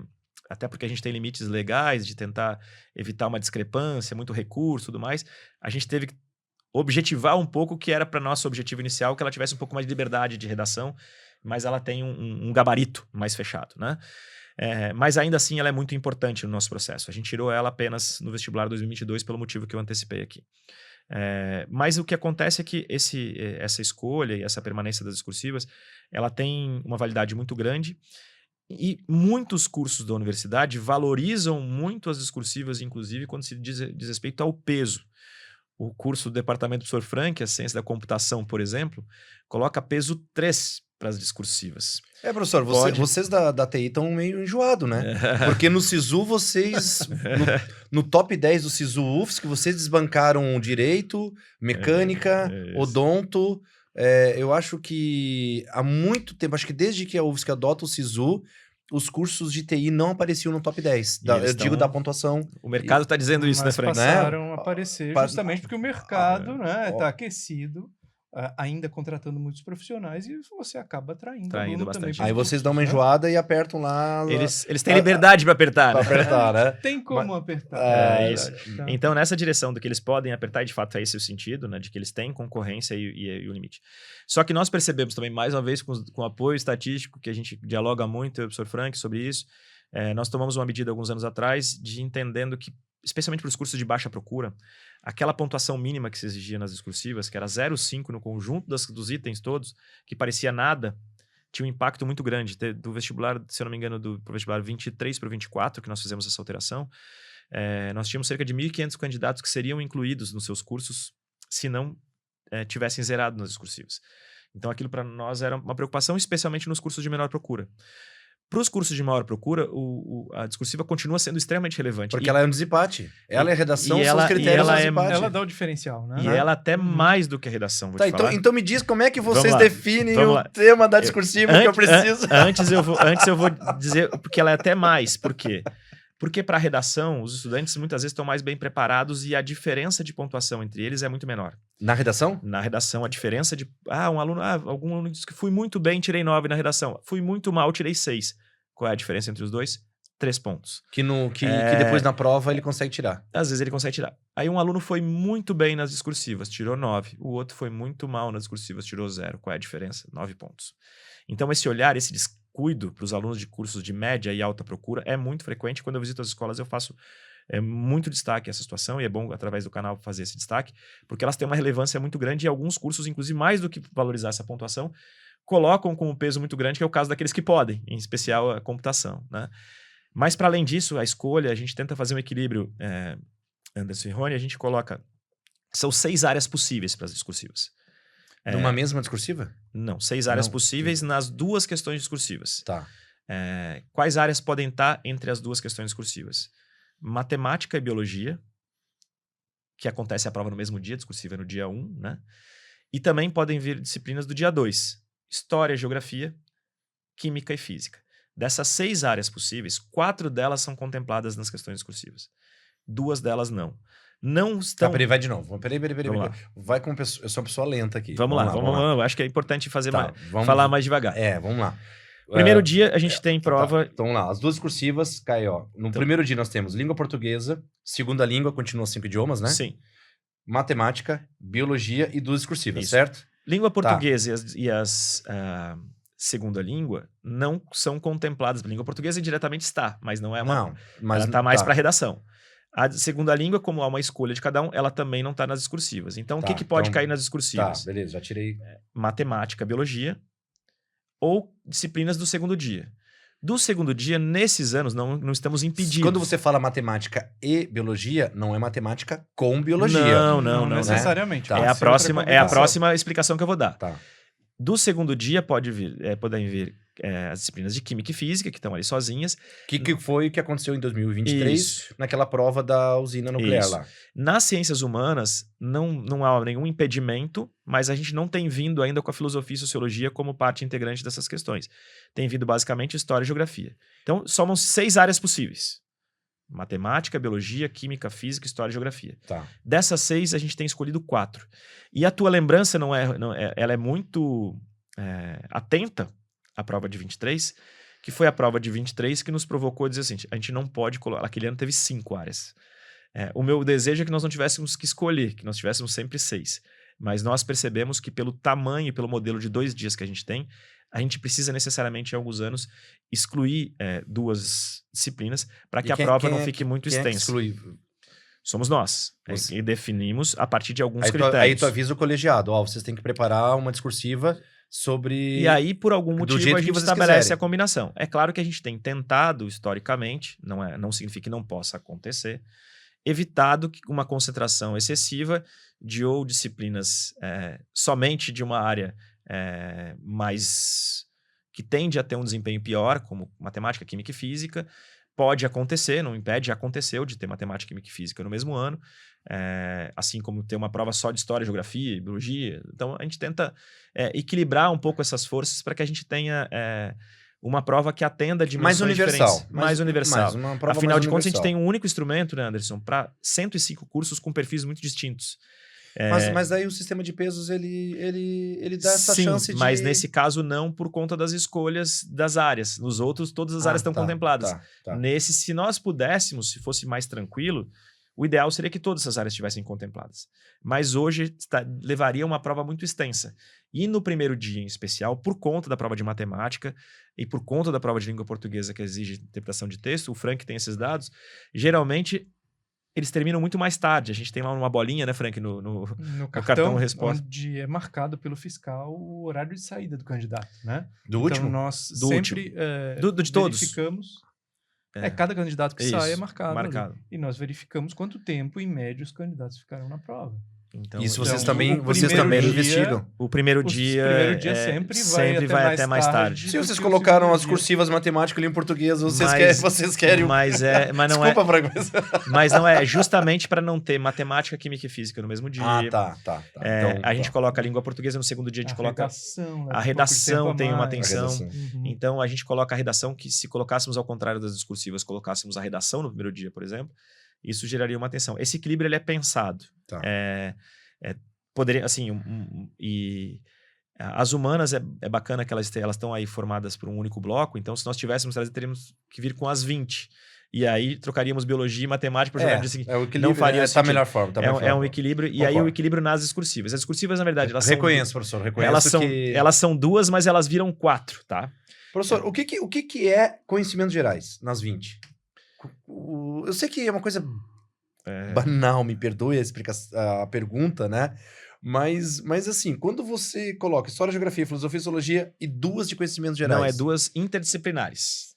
Essa é a definição. Conhecimentos dentro das ciências humanas. É uma mistura entre questões... O correto seria eu trocar conhecimentos gerais por questões interdisciplinares. São 2 questões interdisciplinares. Podem combinar as outras 4. Isso. Dessa Por exemplo, mesma prova de ciências humanas. Você pode ter uma questão de somatória ali que envolve um item de história, um item de geografia, um item de sociologia, um item de filosofia. Ou misturando 2 áreas, história e filosofia, geografia e sociologia. Seja o que for, você consegue combinar. Então, a ideia é porque isso alterou. No vestibular 2018, vestibular 2018 nós tivemos antes tínhamos 10 questões de história e 10 de geografia. E aí alteramos para quando incluímos a filosofia e a sociologia naquele ano. E para não aumentar a prova, a decisão foi que a filosofia e a sociologia chegavam com um pouquinho mais tímidas, com 2 questões. Diminuiríamos 3 de história e 3 de geografia, mas as outras 2 conseguiriam contemplar ainda um pouco de história, um pouco de geografia e a filosofia e a sociologia, que tendem a ter uma carga horária um pouco menor no ensino médio do que a história e a geografia, e principalmente a perspectiva de conteúdos. E aqui, falando da filosofia, eu gosto também de fazer um destaque importante. A gente fala muito da lista de obras de literatura, mas a gente fala pouco da lista de obras de filosofia. Um candidato... Eu acho que, me perdoe, porque a realidade que eu vivo, a gente não fala pouco. Não fala. A gente não fala. Eu tenho falado nas escolas eu nem... Agora, por favor, porque eu ponho a minha responsabilidade sobre isso também. Eu nem sei do que o professor Todos os anos a gente divulga no programa a filosofia há alguns anos, desde que ela foi inserida no vestibular 2018, todos os anos. 2 obras de filosofia aparecem na lista do programa divulgado em janeiro. Então, o programa de quase todas as disciplinas tende a se manter. O programa que mais sofre alteração é o programa de literatura brasileira, que está junto da prova de língua portuguesa, e o programa de filosofia, que todos os anos, basicamente, uma das 2 questões específicas de filosofia é uma sobre uma obra e uma sobre outra. No ano passado, a obra foi O Príncipe, do Maquiavel, e Leviatã, do Thomas Hobbes, e essas obras, até por conta de nós percebermos, mais uma vez com os dados estatísticos, de que o desempenho nas questões de filosofia era muito ruim, pela dificuldade de amadurecimento, nós repetimos, dessa vez, as mesmas obras do ano passado. São obras muito importantes, são obras clássicas dentro da filosofia.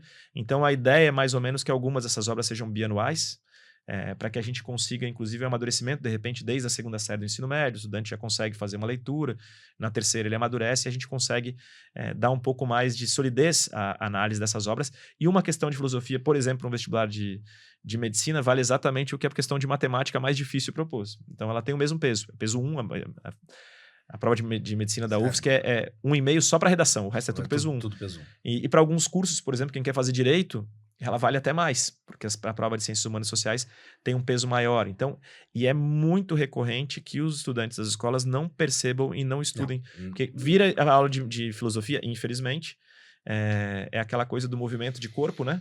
Eles já jogam as costas para trás, não prestam a mesma atenção e não se envolvem suficientemente. Então, eu reforço que é uma das coisas que nós alteramos com frequência. Esse ano repetimos. Para quem está na 2ª série do ensino médio, os colegas professores de filosofia que nos acompanham, também fiquem atentos, porque no ano seguinte a gente deve fazer alteração. Lá para janeiro a gente já divulga quais serão as 2 parceiras de filosofia do próximo ano. E sai na mesma data, junto com as 7 com as obras da isso, a mesma data, a mesma publicação? Na verdade, em off, assim, a gente já tem até nas entrelinhas, a gente já tem a definição das obras de literatura para o ano seguinte, os professores também que desejarem. Nós não fizemos muito destaque para não gerar confusão, mas já está lá nos futuros vestibulares a indicação de quais são as obras de literatura do vestibular 2028. Essa foi um outro pedido a partir Peraí, só um pouquinho, vamos lá. Professor, eu sei que todos nós aqui estamos mega interessados, né, realmente na boa preparação dos nossos candidatos, e a gente tem aqui né, para o compromisso, um tempo bem urgente. Eu preciso muito fazer uma pergunta para você, Frank, sobre a questão da pontuação, mas eu preciso entrar nesse ponto que você traz agora. É fundamental entender o que é a página Futuros Vestibulares. É uma página... Dentro da página da Coperv, tem né, Frank? Isso, no site da Coperv, tá. Coperv onde a gente sempre entra, onde a gente está lá sempre navegando. Tem lá um link Próximos Vestibulares. Tá, já vi. E lá tem o programa das disciplinas do vestibular seguinte. Porque a página não está no ar ainda. Também já anuncia. Tá, mas então assim, o vestibular de 2027, que será em dezembro de 27... desculpa. Sim. Isso desde janeiro já estão lá o as vestibular datas realizado em dezembro de 27, que se chama Vestibular UFSC 2028, já tem as 7 obras de literatura? São 6. 7 foi esse ano, vão ser 6 no ano que vem de novo. Ano que vem volta para 6? Isso. Esse ano foi 7 por conta da inclusão do álbum. Do disco? Isso. Tá. Secos e Molhados. Tá. Então vão ser 6 obras. Uhum. Então nunca é definitivo 6 ou 7? Pode ser, dependendo do ano.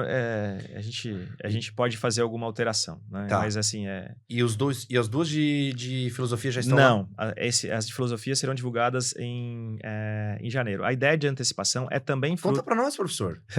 Não, ainda não temos, não está definido, né? Até a gente evita um pouquinho expor isso. Não vai ser o Príncipe e não vai ser o Maquiavel. Não vai ser. E a ideia, justamente, até para justificar, a gente não fez muita divulgação sobre essa lista de obras de 28 para evitar a confusão dos candidatos. Não, tudo né? bem, então, mas aí eu tenho interesse em avisar os alunos do segundo ano. E a ideia de fazer isso, Anderson, é porque nós percebemos que muitos precisam, especialmente para os professores, também é um cuidado com os colegas, porque a gente entende que o estudante de ensino médio pode ler as 6 obras naquele momento, durante o ano, né? Mas os colegas professores, que a gente sabe o que é a realidade da carreira docente e que precisa 40 horas por semana, e para que eles possam se preparar efetivamente para dar conta disso, às vezes a gente divulga em janeiro, no final das férias deles, chega em fevereiro, eles têm que começar o ano dando aula de literatura. Então, a gente entendeu que antecipar um pouco essa divulgação favorece a uma melhor preparação, mais tranquila, tanto do professor, da professora que está nesse cenário. Então, é muito nesse olhar que a gente... Não, parabéns pela decisão e a lista aparece, então, os futuros vestibulandos de 2028 poderão acessar ali entre o final de janeiro, né, Frank, início de fevereiro. Lembra de algum? Os programas. Lembra de algum? Dos livros do ano que vem? De cabeça, eu não preciso de cabeça, a gente pode olhar aqui então, já. Vamos lá já. Vamos ver o que eu errei, são 7 mesmo. Secos e Molhados permanece no ano que vem. Permanece? Tá? Permanece, tá? Então, Secos e Molhados... Aliás, grande escolha, hein? Foi bacana, né? Então, permanece Vésperas, da Adriana Lunardi, permanece A Paixão Segundo GH, da Clarice Lispector, Eu Sou Makushi e Outras Histórias. E entram alguns outros, entra um graphic novel, que é o Cumbi. Então, tem algumas o dono da bola... Mas ele correspondeu ao... Vocês gostaram? Vocês gostaram? Como é que foi pra vocês? Porque foi a primeira vez que foi um gráfico novo? Não, foi a segunda vez que a gente utilizou um gráfico novo. A gente até no primeiro momento nós chegamos a falar para nossa equipe de comunicação que era a primeira vez, depois nós vimos o nosso histórico que nós tínhamos, só que a época não recebeu a mesma ênfase quando isso aconteceu. Todas as escolhas a gente faz uma reflexão com uma comissão importante, tal, tem uma validade acadêmica, literária, gráfica, se necessário nesse caso. E também de logística e produção. De logística, tem temáticas que eram relevantes, apresentadas, né? Ele foi uma obra que apareceu para aquele ano, mas a gente entendeu que ele não mereceria um segundo ano, né? Então, por alguns motivos, por algumas reflexões, até para nossa surpresa, não recebemos grandes questionamentos, não tivemos problemas, assim como tivemos, às vezes, numa obra muito, talvez, de um cenário, um olhar muito mais qualificado, alguns anos atrás, em 2020. Tivemos um problema maior de uma obra que talvez mereceria absolutamente nada, mereceria elogios, que era o útero do tamanho de um punho, isso no vestibular 2020. recebemos um olhar mais crítico, mas a gente vê que às vezes os próprios críticos não se dedicam a ler as obras e querem entender profundamente. Então a gente tá muito tranquilo em relação a essas situações, e a gente também avançou no sentido de preparar um material da justificativa da leitura da obra. Por que aquela obra foi escolhida? No caso do álbum, por exemplo, é a primeira vez? Nós tivemos recentemente, né, Frank? Há 2 anos atrás, o Tropicalia, que foi a primeira obra que a gente colocou. E o pessoal está recebendo bem? Muito bem. Muitos colegas professores elogiando a perspectiva de poder utilizar outras linguagens, né, outros gêneros para poder trabalhar a literatura. Assim como destaque importante para esse ano, faço questão de dizer sobre isso, que é a inclusão de uma obra que só vai ter esse ano, mas é uma obra bastante importante, que é a obra do Irmão Alemão, do Chico Buarque. Conta de forma fictícia sobre uma história verdadeira, de um irmão de fato que o Chico Buarque teve na Alemanha, que era um filho do Sérgio Buarque de Holanda, o pai dele, sociólogo, historiador importante da história do país. E irmão esse que o Chico nunca conheceu, né? E que curiosamente era um artista na Alemanha, assim como o Chico era aqui, mas na Alemanha Oriental. Então vivia num mundo em meio à Guerra Fria, em meio à ditadura, então em vários cenários. E essa pesquisa foi feita por um professor da nossa universidade, aposentado, que estava na Alemanha e foi convidado pela Companhia das Letras para poder descobrir essa história, e descobriu. Esse professor chama-se João Klug, é uma grande referência na história, na imigração, e ele é o que descobriu esse processo. Então, tive a felicidade de, às vésperas da divulgação desse processo, em 2014, estar na Alemanha e conheci os locais onde esse irmão circulou e o cenário da pesquisa acompanhado por esse professor. Conheço bem essa história. E é uma obra que tem uma importância grande, que teve uma circulação grande, fora a relevância do Chico Buarque, que está ciente. Recebemos, inclusive, o WhatsApp do artista, do escritor, feliz que a gente escolheu a obra para esse ano. Então, foi via João Klug que recebeu o WhatsApp e nos comunicou que o Chico estava bem feliz. E a questão da redação? 2 gêneros? Né? Três possibilidades. A gente sempre trabalha com três gêneros possíveis. Mas não, já estamos utilizando há algum tempo os 3 gêneros, 3 possibilidades. Né? O dissertativo argumentativo? Dissertativo, nos últimos anos, não é obrigatório. Desde do vestibular 2022, nós... 23. No 23 nós não utilizamos, porque entendemos que ele pode aparecer, mas ele é mais um. Não estamos presos a dissertação, porque a dissertação nos percebeu ter uma modelização muito grande. Aí teve a carta também. A gente usa... Tem tido uma diversificação, isso tem tido um efeito bem bacana. Inclusive, os alunos hoje têm mais curiosidade em relação a quais gêneros estarão disponíveis para a prova do que sobre o tema da redação. Esses dias fui banca de uma dissertação de mestrado na linguística, que nem é a minha área, e a gente estava discutindo sobre isso. Justamente hoje os estudantes têm muito mais olhar sobre qual gênero, e isso é algo de muito interesse dentro da área da língua portuguesa, ou seja, a valorização da diversificação da produção textual e não uma produção mecanizada, que é o que vinha acontecendo e vem acontecendo com o Enem, por exemplo, né? Em que o estudante sai, ele já quer saber, já tem mais ou menos ideia de quantos pontos tirou antes de ser corrigida a redação. Sim. A nossa está mais voltada a uma questão de autoria, de valorização da autoria e da produção textual do estudante. Então, esse é um cenário que a gente defende bastante. Eu fui convencido a banca a assumir e retirar a dissertação, naquele momento um pouco inseguro, e depois voltou, mas ela aparece como mais um, e não como um gênero obrigatório, porque o que nós vimos percebendo é que muitos estudantes vinham com a redação pré-pronta. E aí, dentro da questão da pontuação, tem que achar a pontuação tem que ser equivalente, natural, equivalente, né? Não tem critérios que são únicos, universais ali, né, que acaba ajudando. É isso aí. Professor, para a gente poder pegar uma questão antes de a gente encerrar ali, é sempre bom falar, não importa se vocês verem aqui 10 episódios, 20, a gente vai sempre trazer esse tema, que é a pontuação, tá? Pontuação máxima, o cara gabaritou tudo. Qual é a pontuação máxima que ele vai atingir no vestibular? 100 pontos. 100 pontos é o ponto máximo, certo? E aí, a construção desses 100 pontos, naturalmente, lembrando que toda questão que ele acerta cheia vale um ponto cheio, né? E aí tem as parciais, né? Vamos lá. Uma coisa que sempre eu preciso retomar vocês para eu explicar melhor, tá? Quando a gente tem o peso 4, como é a matemática para engenharia mecânica, como é que aí vira, por exemplo, fica 130? Existe a pontuação máxima por curso, tá? Então, por exemplo, digamos que um determinado curso seja 150. Tá. Você vai dividir o número de acertos dele multiplicados pelos pesos por essa pontuação máxima. Então, claro, para quem gabaritou, vai dar 100, né?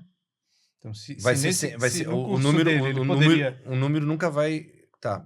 Vocês têm que explicar para alguém que não é bom de matemática. Não, eu vou te dizer o seguinte, tem toda a razão, porque essa é uma coisa que eu sou frequentemente questionado, tô lá dentro, mas ninguém melhor do que ele. Presta atenção que ele vai te explicar bem, que ele vai saber dar conta disso. É uma fórmula que os alunos muitos deles estão preparados, mas é legal o Frank reforçar. Tá. Como é que chega na pontuação, né? Como é que chega, por exemplo, como é que é peso 4 vai a 140, mas depois volta para 100?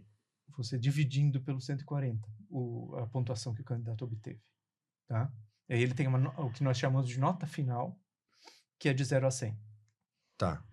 Mas mesmo assim, nesse caso, o peso 4, ele causa o efeito que ele... Causa sim. Bastante. Porque a primeira conta vai chegar a 140. Isso, depois depois você divide por essa pontuação máxima e vai chegar a 100. Para chegar ao 140, ele usou esse peso. Daí você vai dividir pelo 140 e vai chegar num número em que, proporcionalmente, uma disciplina peso 3 ou peso 4 vai valer 3 ou 4 vezes mais do que uma disciplina peso 1. E o sistema de pesos que vocês passaram a adotar alguns anos atrás, ele se comprova com validade. Não se questiona por enquanto... Eu, inclusive, se for para pensar, assim, é um dos grandes elementos... Fazer uma mesma prova, como nós falávamos, para 100 e poucos cursos, 105 cursos, num único instrumento. O DESC, há muitos anos atrás, fazia, por exemplo, o vestibular vocacionado, tinha disciplinas específicas. Para nós, seria muito complicado aplicar uma coisa dessa natureza. Mas os pesos, eles nos dão um pouco de uma perspectiva vocacionada a partir do momento em que você percebe que algumas áreas dão mais valor a determinadas disciplinas que são pertinentes, mais caras, mais relevantes para a formação. Outras áreas, por exemplo, como a medicina, entendem que todas elas são iguais, à exceção da redação. Sim. Então, assim, eu acho que... E é o momento de maior diálogo nosso com os cursos. Porque são os colegiados dos cursos que nos passam quais são os pesos. Não somos nós que decidimos. Não, sim. Então, isso é muito bacana, porque a gente tem um contato e uma contrapartida deles. Tanto os pesos quanto os pontos de corte são definidos pelos cursos, né? Então, nós não assumimos... isso vem de uma expectativa do curso. Qual é o aluno ideal dele? Isso. Né? Então, ele vai estabelecer, o aluno ideal é esse que passa desse mínimo. E que tem um desempenho em determinadas áreas. E aí, claro que eu consigo, através desse cálculo, claro, né? Eu consigo sempre fazer uma medição de desempenho do aluno da engenharia mecânica com o aluno de qualquer outro curso, uma vez que o peso ele serve na primeira conta, mas depois ele volta para no máximo 100, né? Você pode comparar alunos de diferentes cursos tirando o peso. Aí você consegue comparar. Quando a gente faz a classificação dos primeiros 10 classificados do vestibular, a gente leva em consideração sem peso. Quando a gente faz a classificação por curso, a gente faz com peso. Com uma frequência muito grande, aconteceu no ano passado, o primeiro... aconteceu com o segundo e com o terceiro, né? Pode ter uma inversão. Porque, eventualmente, aquela pessoa que ficou em segundo no vestibular teve mais... com o peso da redação, por exemplo, na medicina, ficou na frente do colega que teve uma redação um pouquinho pior, mas foi melhor. Então, pode ter uma diferença entre a classificação geral sem peso nenhum e a classificação com peso. Não dá para comparar dois cursos diferentes, porque eles vão ter pontuações diferentes. Você compara dois candidatos que fizeram cursos diferentes, se tirar todo o peso e considerar do 0 a 100, dos 100 pontos possíveis. Dos 50 pontos no primeiro dia e 50 pontos no segundo dia. Então tem que só comparar dentro do próprio curso. Por isso que na lista dos primeiros colocados, a gente divulga lá que é pelo número de acertos. Número de acertos. Ah, verdade. Tá no relatório. E aí no curso você classifica com o peso, porque aí pode ter uma inversão. Porque de repente no curso você pode ter alguém que foi melhor numa disciplina. A pergunta é, tu vais deixar o homem viajar ou não vais? Vou, já tá quase na hora. Não, mas já passou da hora. Eu tenho mais 5 minutos, eu pedi mais 10, lembra? Ele me deu 20 a mais, mas já tô concluindo, professor.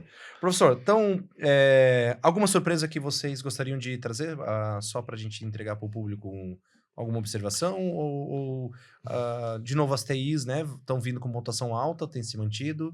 Medicina, a gente sabe que é um mercado muito específico, né? A gente tem uma novidade que talvez vai virar pública também agora, mas também não é segredo.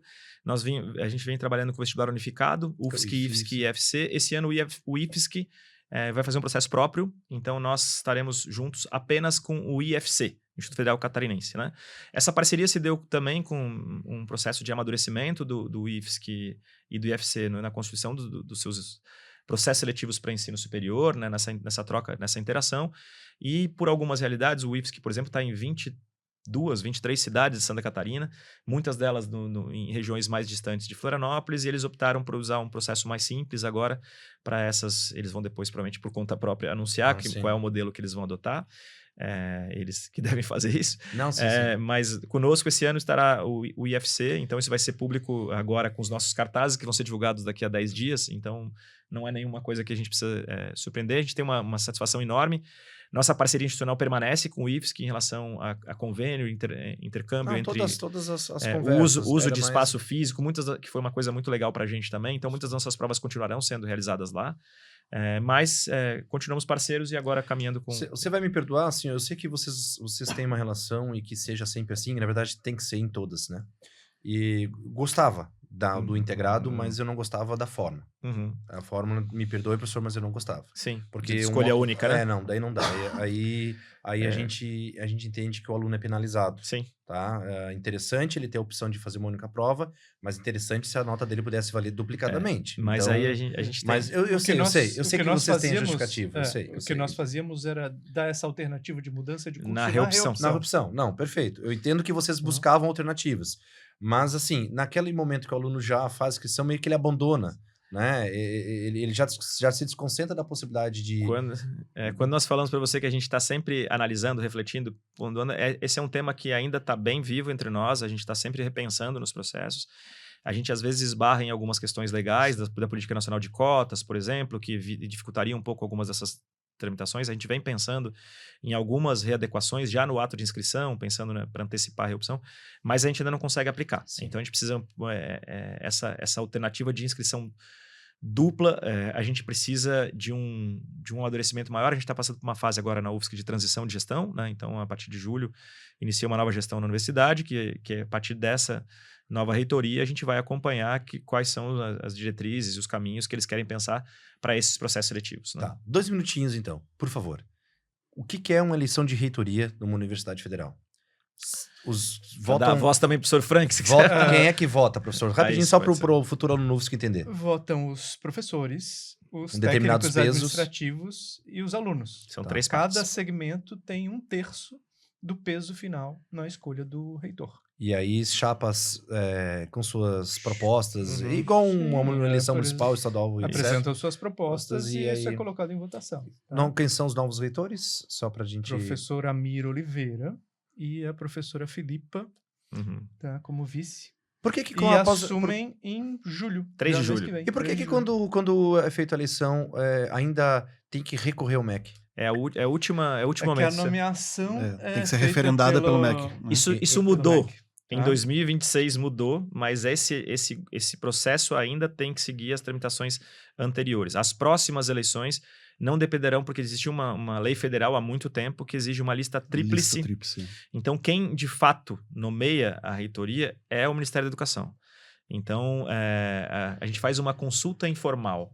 A partir das próximas eleições, que devem acontecer então em 2030, e a gestão que virá a partir de 2030, essa gestão na UFSC, e outras agora que tiverem transição no ano que vem, outras universidades já poderão fazer isso mais brevemente, poderão ter processos próprios e autonomia de escolha das suas reitorias. Quantas pró-reitorias existem? A mais ou menos? Aproximadamente? Em torno de 9, né, Frank? São 7? 7? 7 pró-reitorias? Quando muda a reitoria, mudam as pró-reitorias? Mudam os pró-reitores e podem mudar algumas pró-reitorias de acordo com perspectivas e olhares. Coordenadorias, diretorias, esse organograma pode sofrer alterações. Igual um município, um estado. Exatamente, mesma perspectiva. Aí vai mudando os ministérios, secretarias, etc. E aí, então, enfim, a gente vai saber, digamos, o novo comando da Universidade Federal, a partir de julho a gente já vai provavelmente... É isso aí. Mas só para deixar bem claro... Mas para os estudantes aqui, o edital e esses trâmites, eles já estão sendo trabalhados, independente de mudança de gestão, porque tem processos que seguem, né? E para a questão do vestibular, que fique claro para todo mundo, não altera nada, o edital já está pronto. Está encaminhado. Né? Vai ser publicado... Agosto, né, Frank? Em agosto. Agosto. Sim, inscrições iniciam dia 12 de agosto. Então, alguns dias antes ele é publicado. Ele é publicado o edital e aí temos que esperar se tiver alguma novidade de curso. De curso não teremos. Não esperamos tanto da parte da UFSC quanto do IFC. Formulação de pontuação também não, né? Nem na pontuação, tá? Nem na construção da prova também. É só essa reflexão constante. De conteúdo, isso. Mas não Frank, a estrutura a prova tá pronta? Não. Tá onde a prova, Frank? Não tá comigo. Mas isso é uma coisa interessante sobre a prova. Muitos alunos perguntam até quando eu vou nos lugares, até quando eu tenho que estudar, quando é que eu paro de ver notícia, quando é que eu paro. Eu sempre digo a eles, não para nunca, né? Então, assim, quanto mais perto a gente tem... É um processo que do vestibular, ele se assemelha aqui àquela ideia da escola de samba, que termina um ano e começa a pensar no outro. A gente pensa... Aliás, antes mesmo de terminar, a gente já está lançando e pensando no programa do ano seguinte. Tá aqui já, né? Então, assim, a gente está frequentemente trabalhando com processos futuros e, se necessário, um ajuste aos 49 do segundo tempo, a gente vai estar lá para alterar e inserir, remodelar, porque... É um desafio, queríamos vagas para todo mundo no ensino superior público, sim. Infelizmente isso não é possível, a gente lamenta de não conseguir, e a gente tenta fazer com que essa etapa, que é o vestibular, seja o menos traumático possível e o mais que permita uma equidade de forma mais bacana e justa para todos aqueles que se interessam a cursar a universidade, da importância da nossa. Professor, sem palavras. Obrigado. Sem palavras, Frank. É bom demais ter vocês aqui. E em agosto você tem um compromisso conosco. Nós vamos lançar de novo ao vivo. Vamos? Tá certo. Vamos fazer uma live de novo? Vamos à disposição. Vamos fazer uma live ao vivo, lançar então aí o nosso vestibular UFSC 2027, como lançamos o 26. Vamos fazer nosso segundo episódio juntos ao vivo, com terceirões conectados, e nós vamos voltar com todos esses temas, pontuação, certo? Eu precisava que tu trouxesse por escrito para mim. Então só... Vamos projetar na tela. Isso, boa, vamos projetar. A gente tem que fazer uma coisa... um materialzinho. Por favor, cara, porque assim... Mas eu acho que essa é uma coisa pra gente colocar nas redes sociais. Para mim não mudou nada, para mim ainda continua Nós vamos produzir com a nossa equipe lá uma animação esse ano, colocar nas redes sociais uma explicação sobre isso, que é bacana. Essa dúvida, ela é recorrente, como é que ele calcula a pontuação. Tá, maravilha. Para mim, fechou, muito obrigado. Boa viagem. Gente, obrigado, obrigado. Um prazer mais uma vez estar aqui com vocês. Beijo grande na família. Peça, por favor, meu perdão a eles. As chicotadas que receberei durante a viagem... Pense no Anderson. Pensarei nele. Muito bem, gente. Obrigadão. Na hora de tomar café, ali em Ele quer viajar, meu amigo. Deixa ele viajar. São João do Sul. À direita lá. Pode deixar. Tá por tua conta lá, isso? Isso, lá na pastelaria São João. A pastelaria São João lá. É feito na hora o pastelzinho. Gente. Maravilha, gente. Obrigadão. E parabéns pelo trabalho de vocês. Acho que tem ajudado muito os alunos aqui do nosso estado, principalmente, né? Então, a gente vê o reflexo desse resultado também no próprio desempenho dos alunos. É isso aí. A gente tem recebido isso com frequência, amigos, colegas, professores. Volta e meia eu vejo quando vocês publicam, eles noticiam que acompanharam. Então, a gente sabe o quão importante é a comunicação nos tempos de hoje, e a velocidade, mas uma comunicação responsável, né? No mundo em que as informações são não são bem lidadas por quem se envolve com elas, lidar de uma forma responsável, e por isso que, inclusive, quando nos convidam, a gente aceita, e quando outros colegas nos pedem indicação, se devem ou não devem aceitar o convite, a gente respalda o convite, porque vê a relevância do trabalho de vocês. Parabéns. E a credibilidade que vocês trazem para o nosso trabalho, ela é incrível. Vocês estando conosco desde o início, né, professor Manuel, professor Frank vindo logo após, é algo de muito orgulho para nós e que valida muito o que nós pensamos a respeito da educação e queremos dessa aproximação da UFSC conosco e com a comunidade escolar como um todo. Muito bem. Muito obrigado a vocês. Obrigado. Reforçando o convite para dia 16 e 17 na Feira de Cursos, ter vocês lá nas rodas de conversa. Vai ser legal. Vamos lá. Valeu. Uma ótima feira. Para você que nos acompanhou aí até agora, este foi mais um episódio do Escola em Voz, seu podcast preferido em educação. Acompanhem também nas nossas redes sociais e também nas plataformas de streaming da Amazon, do Spotify e da Apple Podcasts. No YouTube, não esqueça de se inscrever no nosso canal, dar o seu like e deixar o seu comentário. Um abraço e até o próximo episódio. Valeu!